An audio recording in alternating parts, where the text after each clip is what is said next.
მოგესალმებით. კავკასიის საერთაშორისო უნივერსიტეტის სამართლის ფაკულტეტი წარმოგიდგენთ პოდკასტების სერიას სამართლის სივრცე. ჩვენი დღევანდელი სტუმარი გახლავთ კავკასიის საერთაშორისო უნივერსიტეტის სამართლის ფაკულტეტის დეკანი გიორგი ხატიძე, პროფესორი და სამართლის დოქტორი. ჩვენ ვისაუბრებთ დღეს მნიშვნელოვან საკითხზე, რომელიც ეხება ციფრულ მმართველობას. რა განვითარების ეტაპები გაიარა ციფრულმა მმართველობამ და რა რეალობა გვაქვს დღეს საქართველოში. მოგესალმებით გიორგი, მადლობა მობრძანებისთვის. რომ გვესაუბროთ თუ რა არის ციფრული მმართველობა, რა ეტაპები გაიარა ციფრულმა მმართველობამ და სად ვართ დღეს საქართველოში, როგორია მოწესრიგება ამ მიმართულებით. დღეს ჩვენ ცხოვრობთ იმ პერიოდში, რომელიც ხასიათდება ტექნოლოგიების ძალიან სწრაფი განვითარებით. ციფრული მმართველობა თავისი არსით გულისხმობს სახელმწიფოს მიერ სხვადასხვა საინფორმაციო და საკომუნიკაციო ტექნოლოგიების გამოყენებას, სხვადასხვა სახელმწიფო მომსახურების გასაწევად, როგორც მოქალაქეებისთვის, ისე სახელმწიფო და კერძო ორგანიზაციებისთვის. როდესაც საუბრობთ ციფრულ მმართველობაზე, აქვე უნდა გავუსვათ ხაზი იმას, რომ ციფრულ მმართველობას გააჩნია თავისი შემადგენელი ელემენტები. ერთ-ერთი მნიშვნელოვანი ელემენტი სწორედ არის მმართველობის ელემენტი. მმართველობა სახელმწიფოს ფუნქციებიდან გამომდინარე გულისხმობს ხელისუფლების მიერ სხვადასხვა უფლებამოსილების განხორციელებას, მათ შორის პოლიტიკური, ადმინისტრაციული, ეკონომიკური უფლებამოსილების განხორციელებას, სწორედ საზოგადოებრივი ურთიერთობის მართვისთვის. ამ ნაწილში ციფრული მმართველობის კონტექსტში შესაბამისად იმ ტექნოლოგიური, საინფორმაციო მიღწევების, სხვადასხვა ტექნოლოგიების გამოყენებით სახელმწიფო გაცილებით ეფექტიანად ახორციელებს საკუთარ მმართველობით ფუნქციებს. მარსადავე მმართველობის ელემენტი ეს არის ერთ-ერთი მნიშვნელოვანი ელემენტი ციფრული მმართველობისთვის. მეორე მნიშვნელოვანი ელემენტი არის ტექნოლოგიები და დამეთანხმებით ალბათ რომ ტექნოლოგიების გარეშე ციფრული მმართველობის დანერგვა და განხორციელება ფაქტიურად შეუძლებელია და ამავდროულად მესამე ელემენტი ეს არის სწორედ დადებითი ელემენტი. ის დადებითი ელემენტი, რომელიც ახასიათებს ციფრულ მმართველობას მოქალაქეებისთვის, სახელმწიფო თუ კერძო ორგანიზაციებისთვის. მაგალითის დონეზე შეიძლება მოვიყვანოთ ესეთ შემთხვევები, როდესაც თითოეული ჩვენთაგანი სხვადასხვა ონლაინ პლატფორმების გამოყენებით, ფაქტიურად სახელიდან გაუსვლელად სხვადასხვა რესურსის, მათ შორის ადამიანური, ფინანსური რესურსის მინიმიზაციით და დაზოგვით სხვადასხვა მომსახურებას ახორციელებს, ღებულობს სახელმწიფოს მხრიდან ამ მომსახურებას. ეს არის ის დამატებითი ელემენტი, რომელიც ციფრულ მმართველობის კონტექსტში შეგვიძლია მოვიაზროთ. ციფრული მმართველობა თავისი არსით წარმოშობს სპეციფიურ საზოგადოებრივ ურთიერთობებს. სპეციფიური იმ თვალსაზრისით, რომ ციფრული მმართველობის კონტექსტში ძალიან დიდი დოზით ადგილი უკავია ტექნოლოგიებს. შესაბამისად, ციფრულ მმართველობას, როგორც საზოგადოებრივ ურთიერთობას და სპეციფიურ საზოგადოებრივ ურთიერთობას, რა თქმა უნდა, ესაჭიროება სამართლებრივი მექანიზმები.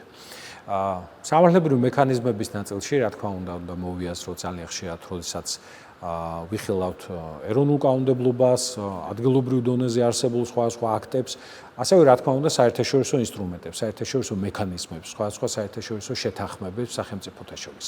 და მე დავამატებდი, რომ ციფრული მმართველობის დანერგვის და განვითარების ნაწილში ძალიან მნიშვნელოვანია შესაბამისი სახელმწიფო ინსტიტუციები, რომელიც ახდენენ ციფრული მმართველობის ადმინისტრირებას.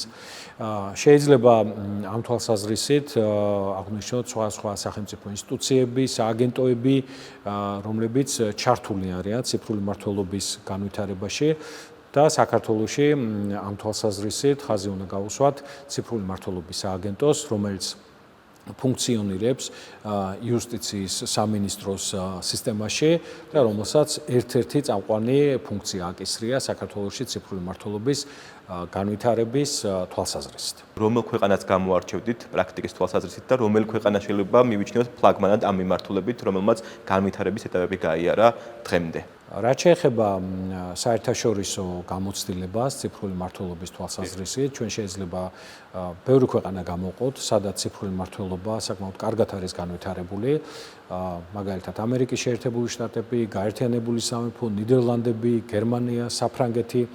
და რა თქმა უნდა, გარდა იმისა, რომ იქ ტექნოლოგიური პროცესები საკმაოდ კარგად არის დანერგილი, ამავდროულად უნდა აღვნიშნოთ, რომ ამ ქვეყნებში საკმაოდ დიდი გამოცდილება სამართლებრივი მექანიზმების არსებობის თვალსაზრისით. გარდა ქვეყნების გამოცდილებისა, აუცილებლად უნდა შევეხოთ საერთაშორისო მექანიზმებს, რომელიც არსებობს. ერთ-ერთი მნიშვნელოვანი დოკუმენტი, რომელიც არსებობს ციფრული მმართველობის განვითარების თვალსაზრისით, ეს არის ხელოვნური ინტელექტის აქტი, რომელიც მიღებული იქნა 2024 წელს ევროკავშირში. როდესაც ვსაუბრობთ ციფრულ მმართველობაზე, საინტერესოა სხვადასხვა მოდელის გამოყოფა. ერთ-ერთი მოდელია კონტინენტური ევროპის მოდელი, რომელიც ძირითადად აქცენტს აკეთებს მოქალაქეთა მოთხოვნილებების უზრუნველყოფაზე. მეორე მოდელი ანგლო-ამერიკული მოდელი, რომელიც ძირითადად აქცენტს აკეთებს სხვადასხვა სახელმწიფო უწყებებში დასაქმებული მოქალაქეებისთვის ეგრეთ წოდებული რუტინული სამუშაოების გამარტივებაზე და მესამე მოდელი, ერთგვარი აზიური მოდელი, რომელიც ძირითადად სხვა ინფორმაციის მიწოდებაზე ახდენს აქცენტს. მაგალითად, ისეთი საკითხებთან მიმართებით, რომელიც ხშირად უკავშირდება კულტურას და განათლებას. რაც შეეხება სხვადასხვა ქვეყნების გამოცდილებას და გარკვეულ კარგ წარმატებულ მოდელებს, ხო, რა თქმა უნდა. ციფრული მმართველობის დანერგვის და განვითარების თვალსაზრისით ძალიან ბევრი ქვეყანა, რომელიც უკვე აღვნიშნეთ, წარმატებულია, მაგრამ მე ამავდროულად გამოყოფდი ესტონეთის მაგალითს, იმ თვალსაზრისით, რომ ესტონეთმა ჯერ კიდევ 90-იანი წლების დასაწყისში საკმაოდ აქტიურად დაიწყო მუშაობა ციფრული მმართველობის დანერგვის და განვითარების თვალსაზრისით. არაერთი სტარტაპი განხორციელდა, იყო ძალიან დიდი პოლიტიკური ნება სახელმწიფოს მხრიდან, რომ მოხდარიყო ციფრული მმართველობის ძალიან აქტიურად დანერგვა და განვითარება და აქვე აღსანიშნავია ისიც, რომ ესტონეთში სწორედ ადრეულ ეტაპზე, როდესაც დაიწყეს ციფრული მმართველობის დანერგვა, ამ პროცესში საკმაოდ აქტიურად იყვნენ ჩართული აკადემიური წრეების წარმომადგენლები.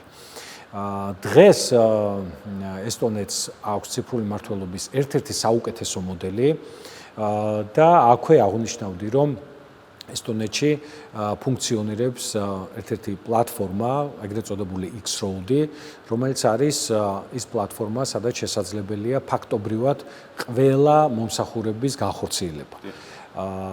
იქნება ეს მაგალითად კომპანიების რეგისტრაცია, თუნდაც ჩვენი მობილურების, smartphone-ების გამოყენებით, სხვადასხვა მომსახურების მიღება მოქალაქეების მიერ. თავის მხრივ, რა თქმა უნდა, ციფრულ მმართველობას თავისი შემადგენელი ელემენტები გააჩნია, შემადგენელი კომპონენტები გააჩნია და რა თქმა უნდა აღვნიშნოთ, რომ ციფრული მმართველობის დანერგვის და განვითარების თვალსაზრისით სხვა ქვეყნების გამოცდილებასთან, საერთაშორისო ინსტრუმენტებთან ერთად ძალიან მნიშვნელოვანია საერთაშორისო ორგანიზაციების ჩართულობა და მხარდაჭერა. შეიძლება ჩვენ გამოვყოთ ისეთი ორგანიზაციები, როგორც არის გაერო, მსოფლიო ბანკი, ეკონომიკური თანამშრომლობის და განვითარების ორგანიზაცია და მათი ჩართულობა და მათი საქმიანობა მრავალმხრივია. იქნება ეს ტექნიკური მხარდაჭერა, სხვა პოლიტიკის დოკუმენტების შექმნა, სტრატეგიების დამუშავება და ასე შემდეგ. საერთაშორისო ორგანიზაციების ჩართულობა ამავდროულად ძალიან მნიშვნელოვანია იმ გამოწვევების დასაძლევად, რომელიც ციფრულ მმართველობას ახასიათებს.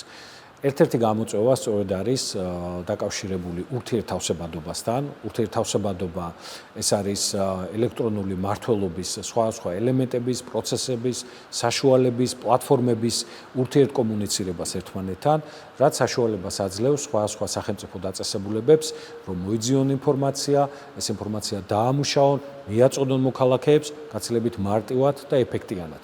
ანუ ამ შემთხვევაში მნიშვნელოვანია ის თუ როგორ კომუნიცირებენ ერთმანეთთან სხვადასხვა ონლაინ პლატფორმები, სხვადასხვა ვებგვერდები, ის სხვადასხვა საშუალებები, სადაც შესაბამისად არსებობს ინფორმაცია სხვადასხვა მოქალაქეებთან დაკავშირებით, ხო?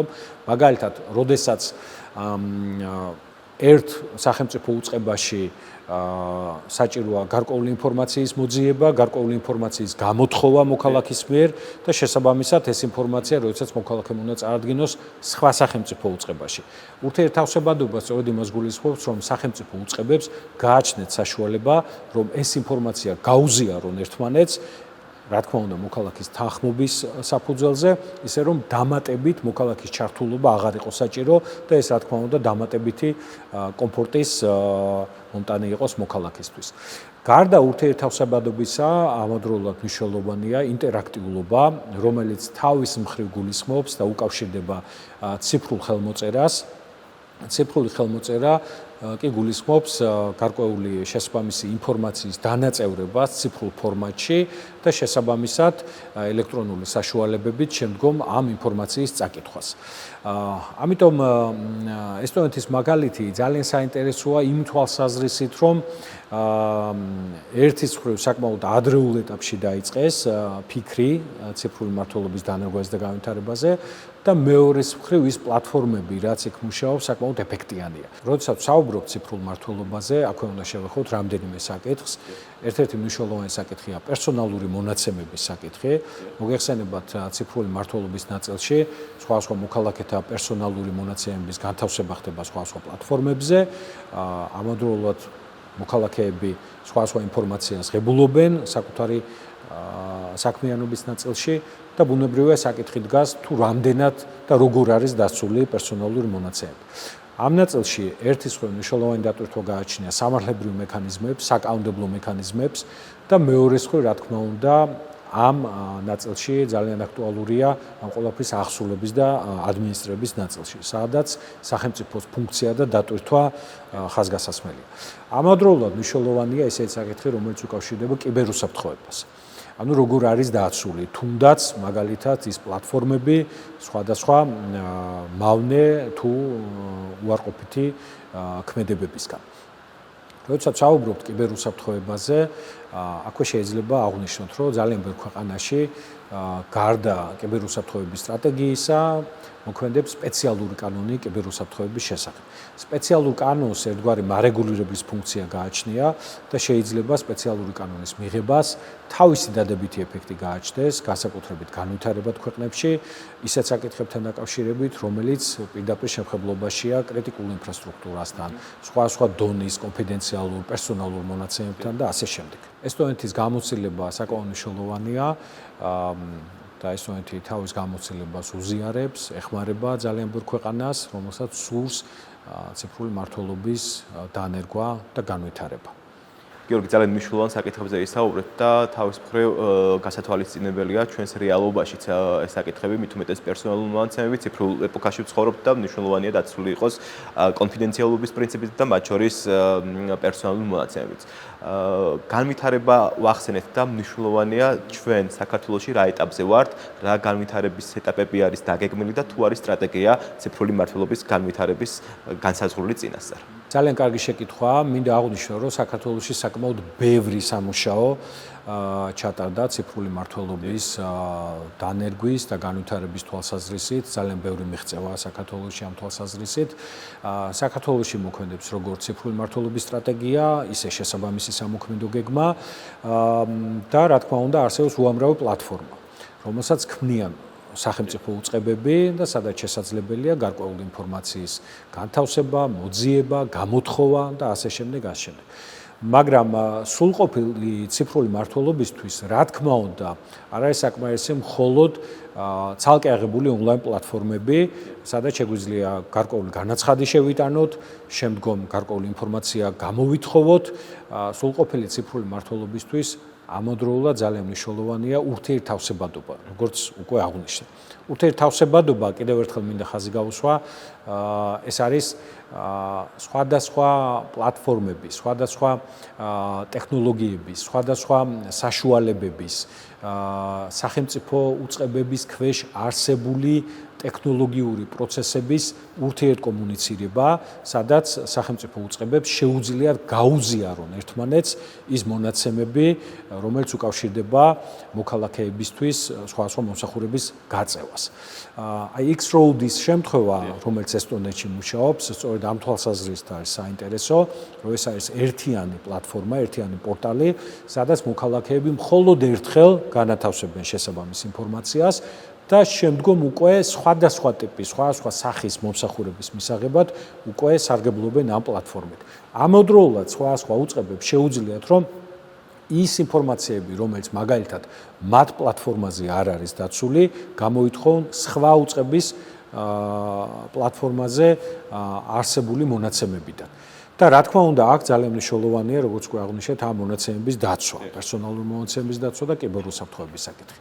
საქართველოში არაერთი პლატფორმაა, ერთ-ერთი ფლაგმანი პლატფორმა, თუ შეიძლება ასე უწოდოთ, ეს არის MyGov.g, რომელიც აერთიანებს ძალიან ბევრ სერვისს, ძალიან ბევრ მომსახურებას, მაგრამ ის გამოწვევები, რომელიც ამ ეტაპზე საქართველოში დღეს კიდევ არსებობს, ეს უკავშირდება სხვადასხვა პლატფორმებიდან ამ მონაცემების ურთიერთგაზიარებას, ურთიერთწვდომას სხვა სახელმწიფო უწყებების მიერ ამ მონაცემებთან, რომელიც თავის მხრივ დამატებით რესურსს, ადმინისტრაციულ რესურსს, ენერგიას, ფინანსურ რესურსს, ტექნიკურ რესურსს მოითხოვს. მეორე საკითხი, რომელიც ამავდროულად გარკვეულწილად ისევ გამოწვევად რჩება, ეს უკავშირდება ინტერაქტიულობას. როგორც უკვე აღვნიშნეთ, ესტონეთის მაგალითზე, ინტერაქტიულობა პირდაპირ კავშირშია ციფრულ ხელმოწერასთან. ციფრული ხელმოწერის და ელექტრონული შტამპის თვალსაზრისით საქართველოში ძალიან ბევრი სამუშაო განხორციელდა, რა თქმა უნდა, თუმცა ვფიქრობ, რომ მაინც გარკვეული ღონისძიებები გასატარებელია, თუნდაც იმ თვალსაზრისით, რომ ციფრული ხელმოწერა და ელექტრონული შტამპის გაცილებით ფართო დანერგვა მოხდეს საქართველოში.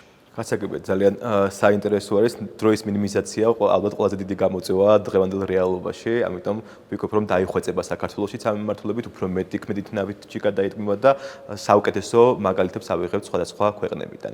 გიორგი, უღრმესი მადლობა. დღესთვის სულ ეს იყო, დაგემშვიდობებით მომავალ შეხვედრამდე. ნახვამდის.